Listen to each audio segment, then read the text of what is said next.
अस्सलाम वालेकुम नाज़रीन। आज 28 मई पाकिस्तान के लिए बहुत अहम दिन है, क्योंकि आज के दिन 1998 वो वक्त था।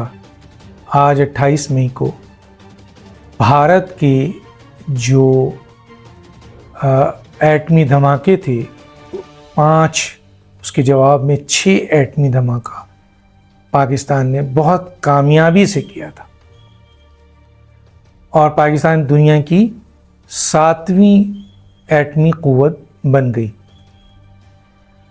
इस सिलसिले में बहुत तफसील से नहीं जाना चाहूँगा, लेकिन ये बताऊँगा कि ये सेहरा सबसे पहले पॉलिटिकली सियासी तौर पर एक सियासतदान जुल्फ़िकार अली भुट्टो को ये चाहता है क्रेडिट कि उन्होंने उस वक्त ये फ़ैसला किया कि पाकिस्तान एटमी ताकत हो, जब उस ज़माने में भारत ने एटमी अपना धमाका किया था। और ये 1974 की बात है, जब जुल्फ़िकार अली भुट्टो ने इसको तरतीब दिया और एक बहुत ही सॉलिड जुमला उन्होंने कहा और वो आज तक याद रखा जाता है कि हम घास खाएंगे लेकिन हम एटमी ताकत बनेंगे और एटमी ताकत ज़रूरी है। पाकिस्तान एक एटमी ताकत होगा। यकीनन और भी बहुत से इक़दाम हैं जिसकी बुनियाद पर जुल्फ़िकार अली भुट्टो को फांसी दी गई या उनको पाकिस्तान की सियासत से निकाल दिया गया, उनको मार दिया गया। और यकीनन एक्सटर्नल जो बैनुल-अक़वामी ताकतें हैं उन्होंने ये किया, उसके बाद हमारे अपने लोगों ने उसका साथ दिया। मैं उस डिटेल में नहीं जाना चाहता, आज का बहुत अहम दिन है। और इसके बाद जितने भी सियासतदान आए, चाहे वो सिविलियन आए, चाहे वो फ़ौजी आए, उन्होंने इस प्रोग्राम को प्रोटेक्ट किया, प्रोमोट किया, इसको लेके चले।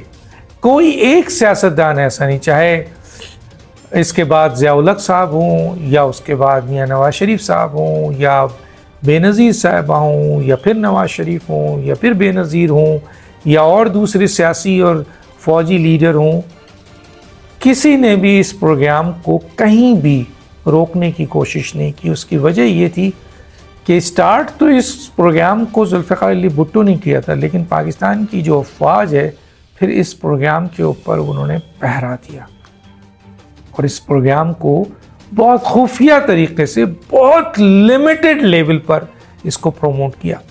यहाँ चीज़ एक बताता चलूँ कि इवन पाकिस्तान के वज़ीर आज़म को, चाहे वो जुल्फ़िकार अली भुट्टो हों या मियां नवाज शरीफ हों, क्योंकि मियां नवाज शरीफ साहब को ये सेहरा है कि उनके दौर में, उनकी हुकूमत में ये एटमी धमाके किए गए, लेकिन उसके अलावा भी जितने सिविलियन आपके वज़ीर आज़म या सदूर रहे, किसी को भी इस अहम तरीन प्रोग्राम का विज़िट फ़िज़िकली नहीं कराया गया। ये मैं आपको क्लियर कर दूँ।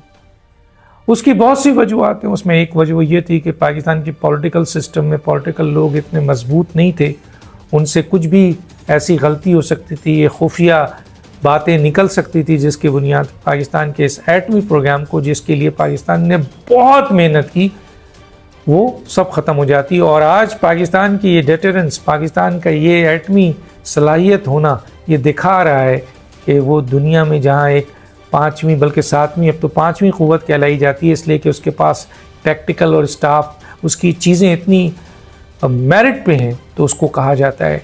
तो कहा यह गया कि भारत जैसी ताकत को आज काउंटर किया और शिकस्त दी। उसकी पीछे जो आपके पास ताकत थी वो अल्लाह के बाद, कौम के बाद एटमी ताकत थी। और इस सिलसिले में जो सबसे अहम किरदार, देखें, तमाम लोगों ने कौमी लेवल पर जितने भी सियासतदान थे, चाहे वो अस्करी हों, चाहे वो फ़ौजी हों, चाहे वो सिविलियन हों, सब ने इस प्रोग्राम को प्रोमोट किया। तो जुल्फ़िकार अली भुट्टो से लेके नवाज शरीफ, इन दो का नाम इसलिए आता है कि नवाज शरीफ के दौर में इस एटमी आपके तजर्बे को किया गया, 6 तजर्बा किया गया और पाकिस्तान एटमी ताकत बना और जुल्फ़िकार अली भुट्टो साहब ने इसकी बुनियाद रखी। लेकिन इसके अलावा भी जितने सिविलियन सदूर और वज़ीर आज़म आए, उन्होंने इस प्रोग्राम को सपोर्ट किया, लेकिन फिर मैं कहता हूँ कि इसका विज़िट किसी सिविलियन वज़ीर आज़म ने नहीं किया, क्योंकि एतमाद नहीं था फ़ौज को कि कहीं से भी ये कोई लीक होती तो ये पाकिस्तान के लिए बहुत ख़तरनाक हो जाता। लेकिन इसका असल सेहरा किसके सर है, कौन है हीरो? 1975 में एक पाकिस्तान का साइंसदान नीदरलैंड में एक कंपनी है यूरेनको, यूरोपीय न्यूक्लियर इंजीनियरिंग के इदारा है, उसमें काम करते थे। और वहाँ पर जो वो एक्सपर्ट थे वो यूरेनियम इनरिचमेंट के हवाले से काम कर रहे थे, और ख़ास तौर पे गैस सेंट्रीफ्यूज टेक्नोलॉजी पे काम कर रहे थे, जिसकी ज़रूरत महसूस हुई। पाकिस्तान में जो एटम बम यानी एटमी जौहरी ताकत पाकिस्तान बना, उसमें ये सेंट्रीफ्यूज टेक्नोलॉजी काम आई। अब सवाल ये पैदा होता है कि डॉक्टर जो आपके अब्दुल कदीर ख़ान थे, वो उनकी बहुत अच्छी इनकम भी थी, बहुत मुकाम था, इज़्ज़त था, लेकिन ज़ाहिर है जब उनको इस चीज़ के लिए बुलाया गया तो ये कौमी खिदमत थी, नेशनल इंटरेस्ट था, और इस सिलसिले में उनको बहुत महदूद होना था। इस सिलसिले में उनकी जान को भी ख़तरा था।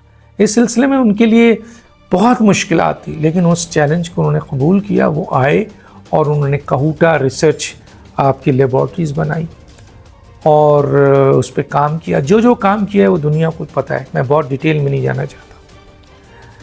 और फिर पाकिस्तान को एटम बम दिया, और वो कामयाब एटम बम दिया।